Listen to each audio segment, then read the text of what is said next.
folks, Ariel over here at Finance, where today I want to talk about shoes for a minute. I have gotten a bunch of questions over time about different things I wear and like and find practical and useful, so this is just my experiences and what I like, and I'm sharing that.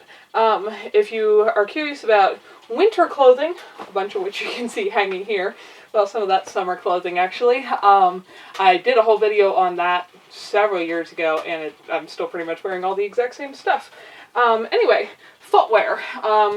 These I mentioned the other day. My very wonderful fur boots. I had put the info on that one, but this is not summer clothing, but this is footwear. I wear these all the time. I got these 5 years ago now. I'd been looking for a while, actually inspired by a book I read, not about footwear, but about a couple that lived in Alaska for a while, or might have been northern Canada. Anyway, they lived out in the very remote northern wilderness for a long time, filming wildlife, and this was a book written in like the 60s or something. I got it at a thrift store, I don't even remember the title, but the lady writing the book had mentioned in there the wonderful footwear they got made by some native folks way up north that were fur boots, and how warm they were, and how she could go back and forth from their little tent hut to wading in the creek to get their water and back and be warm inside but not too hot, and warm enough outside and not have her feet freeze. And anyway, it was just kind of a side note to the main story. It wasn't the point of it, but it really caught my attention because I have tended to have rather poor circulation in both my hands and especially my feet for much of my life, and so the idea of having my feet stay really warm sounded great. So I went looking for somebody who would have the skills to make that kind of, you know, old-fashioned original native footwear, and it took me quite a few, I don't know, maybe a couple of years of hunting through craftsmen that I could find on Etsy or any other place that I could find somebody doing that kind of thing. And when I would ask about doing that kind of boot that was like hand sewn with no stitching that went completely through from the outside so that it was actually waterproof, made with all natural materials, I got a lot of people who said, oh, my mother knew how to do that, my grandmother knew how to do that, but I don't know how to do that. But finally somebody referred me to Shannon, the wonderful lady who made these for me, and she actually does know how to do that. So they're awesome. They're the best money. I get most of my clothing secondhand and from thrift stores. But that is one of the most expensive items of clothing I have ever purchased, and they have been 100% worth it. Where I live, it is cold for much of the year. It's even cold in the summer. I like to spend a lot of time outside. I have worn those to shovel snow, do chicken chores, go for hikes, go snowshoeing, wildlife photography, which sometimes involves standing still for a long time, which is a really good way to get cold, and so on, and they are spectacular. So spectacular that I went back and about a year ago asked her to make me another pair just so I would have a backup, that are now sitting on my backup shelf for whenever I do wear through these. But she does spectacular work. I don't have any affiliation where she pays me to say this. I just think she does spectacular work. Everything she does is made by hand. She does lots of stuff with custom beadwork and so on as well. These are very plain. I tend to like plain and solid colors, but she does beautiful beadwork. She does gloves and mittens and moccasins and stuff like that as well. And she is usually booked way out. If you are going to get her to make something, I think she's often booked 7 or more months into the future, and she's very upfront about that. And she's been wonderful to work with. Everything is custom handmade for what you want. And I'll link down below to her site, but she's Northern Heart Designs. I highly recommend her work, and if you live in a very cold area, I really recommend something like that. They have been spectacular. So those I wear 8 or 9 months a year. I have put probably hundreds of miles on them between working and playing in them and so on. I love them. They're super comfortable. They're also a super flexy sole. You'll find out here as I continue to describe the rest of my footwear choices. I pretty much go barefoot as close to it as I can. Anyway, there's nothing stiff here. I love that. Super comfortable for me. The other boots that I wear part of the time are these. These do not have a super flexy sole. These are like Muck Boots, the brand Muck boot. I had Muck Boots for a while. They wore out. They're kind of expensive. I found this brand. They actually are supposed to stand up like that. Duck and Fish. They're much less expensive. These are an insulated one. I don't find them that comfortable. What these are good for is when it is wet outside and you don't like liquid wet. These do great in snow. They stay very dry in snow.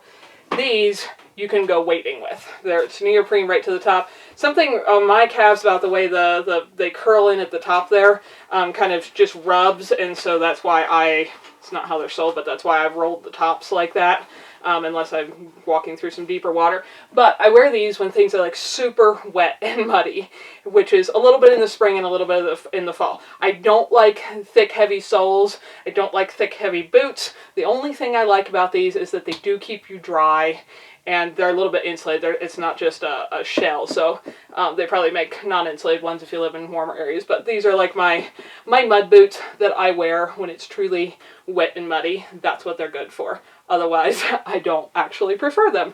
I'll try to link below to them as well. But I've found them pretty reliable. Clay has a pair as well. I've had these for a while. He's had his even a little longer. They seem pretty durable, fairly well made, and I recommend them if you need a water mud boot. So that's my 2 pairs of boots that I use for different things. And then footwear. So I like running around barefoot most of the time, as much as possible, but obviously a lot of the year here is really cold and very snowy, and I know there are people tough enough to run around barefoot in the snow. I'm not that tough apparently, and my feet get too cold. So I do wear shoes. Now, growing up I always liked going barefoot, and I have continued to like that. So I was really happy. There was a few years there when I was in my teens where I just like wore normal sneakers, tennis shoes, trainers, whatever they're called in different areas. Never liked them. My feet have a pretty good high arch. You can read books about proprioception, which is your actual ability, like for your feet to feel things that you're touching on the ground.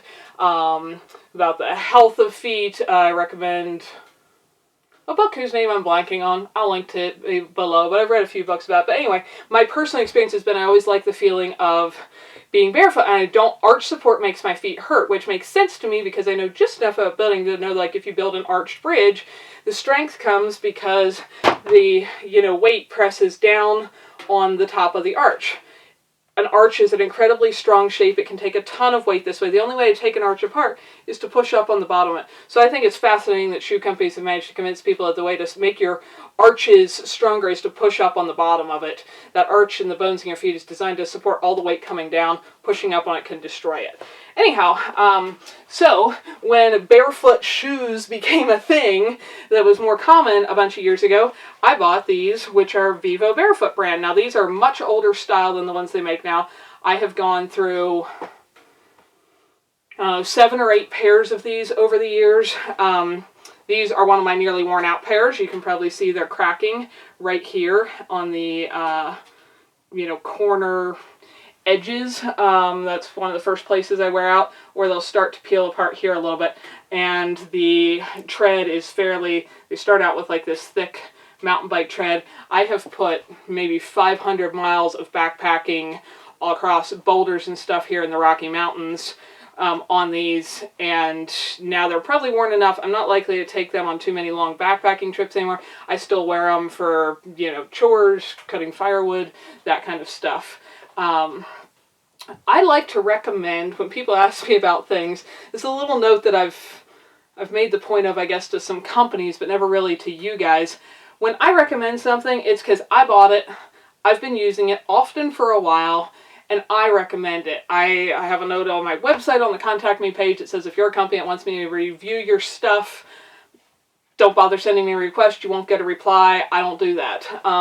When I say I like something, it's because I went and spent my money on it. I would spend it again. I have bought and worn through multiple pairs of these. I plan to buy more in my life and continue wearing through them, and I highly recommend them, and Vivobarefoot doesn't pay me a penny to say that or know that I exist. Anyhow, I still get emails every single day from companies who are like, we invented this new gadget and we would love to send you a free one if you'll just do a video reviewing it.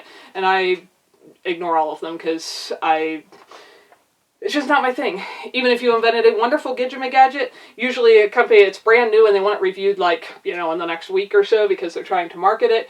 And I like to give reviews because it's what I find useful when I look at other things, of not just, oh, look, these came out of the box and look pretty, but what do you think 5, 6, 8, 10, 20 years later? And a lot of the stuff, you know, I'm middle-aged. I've been using many of these things for sometimes decades, and some kitchen stuff and such I've been using for more than 30 years, and even grew up in an area where I saw those same items being used by like my grandmas and great-grandmas, so I'm familiar personally with more than 100-year history of them. These haven't been around for 100 years. But anyway, that's just my background. When I recommend something to you, it's because I bought it, I'd buy it again, I spent my own money on it. It's not because somebody's paying me to recommend it. Anyhow, I like their older style of shoes. They still tied. These are, again, a very, very flexible shoe. You can roll up the whole sole. They're very lightweight. They're not waterproof. In the areas I hike, I find that very important. This is a bit of a personal preference thing, and I don't just wear these for hiking. I wear it for doing chores, gardening, firewood cutting, whatever. But I don't like a waterproof shoe because when I am hiking, I very often, and in areas where there's not bridges and stuff to cross creeks, and yeah, you can hop across on logs or, you know, rocks sometimes, but that can also be a good way to roll an ankle, which is a pretty bad thing to do if you're many miles in the backcountry. And so I usually tend to just wade straight through, which means you're going to get your shoes wet, and a non-waterproof one will dry again very quickly. Works great for me. If you have a waterproof one, you get it full of water, it's not going to be dry for a very long time. So I never buy waterproof shoes. But anyway, this is my nearly worn out pair of them. By the way, here's my little my shoe rack there. It doesn't hold boots really, as you can see, but that was some old clothing hangers or whatever that came out of the off of those old lockers that used to be the planters outside of Find It. Anyway, I pulled some of the hardware out and hung them on the wall years ago, and it's handy for keeping shoes organized in the entry here because you can hang them up. This is a newer pair. These are the ones I'm currently wearing to go backpacking. You can see the tread on them and how it looks kind of like a mountain bike tire. These have excellent grip. Again, I have hiked hundreds of miles in them, carrying a ton of weight. The one thing I'll say, if you have had your feet for many years of your life in a more like cast-like shoe where you're not used to having that flexibility, actually feeling the ground, I wouldn't take off on a 100-mile hike in a brand new pair of barefoot shoes until your foot has been re-strengthened. Just like if you broke your arm and had it in a cast for a while, some of those muscles would have atrophied and you'd have to get those back. But since I have been pretty much going barefoot or as close to it as I can for much of my life, these work great for me. I love them. I find them extremely comfortable, and I tend to buy men's just because I like more solid and dark colors, and often women's shoes come in like crazy bright colors that just aren't my thing. So if you feel like me, it's often easier, I find, to find the colors I enjoy in men's footwear, and sometimes they're the same other than colors, and sometimes men's actually run a little wider than women's, which also works for me. I have a naturally wide foot. But anyway, I love Vivobarefoot shoes. I've been wearing them for probably more than a decade now. Usually put hundreds of miles on each pair before they're worn out. So that is my first set of shoes. Then, if you ever want to make your own, straighten things up here a little bit, these sandals I made. These are made with a sole from a company called Xero Shoes. That's spelled Xero.